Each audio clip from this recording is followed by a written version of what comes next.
Ngayon naman, ituturo ko sa inyo kung paano mag-record ng data sa Stock Movement tab ng spreadsheet. Pumunta muna tayo sa Stock Movement tab. Mula sa Date column hanggang sa Quantity Sold column, ito yung mga fields na kailangan nating lagyan ng data. So, simulan natin sa Date column.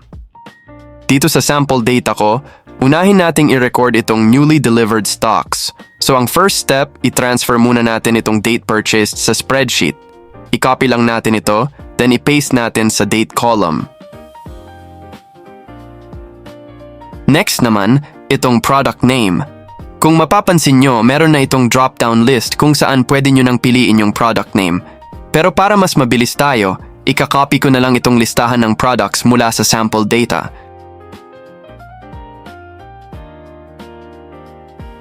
Dahil newly delivered stocks ito, yung quantity ng bawat product ay ilalagay natin sa stock in column. So i-copy lang natin itong pack quantity, then i-paste natin dito sa stock in column. Itong transfer column naman, dito nyo ilalagay yung quantity ng stocks na nailipat nyo mula sa branch na ito papunta sa ibang branch. Applicable ito kung meron kayong multiple branches. Balik naman tayo sa sample data natin at pumunta tayo sa sales log.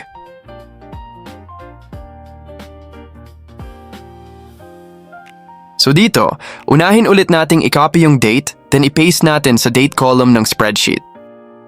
Ganun din ang gawin natin sa product name, i-copy lang natin at i-paste sa corresponding column niya sa spreadsheet. Then, itong quantity sold, i-copy lang natin ito at i-paste sa quantity sold column.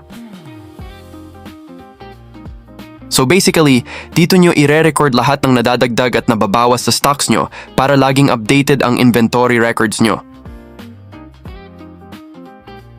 Para saan naman itong shrinkage column? Dito nyo naman ilalagay yung mga damaged items, spoiled products, expired stocks, o anumang variance sa actual stock count ninyo. Balik ulit tayo sa sample data natin. So dito, i-copy lang ulit natin yung date at i-paste sa date column ng spreadsheet.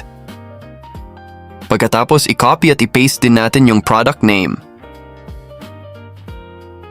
Then, ito namang quantity, i-paste natin to sa shrinkage column.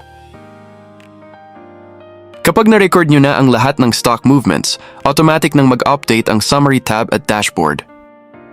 Sa next video naman, ipapakita ko sa inyo kung paano i-customize at basahin ang bawat charts at table sa dashboard.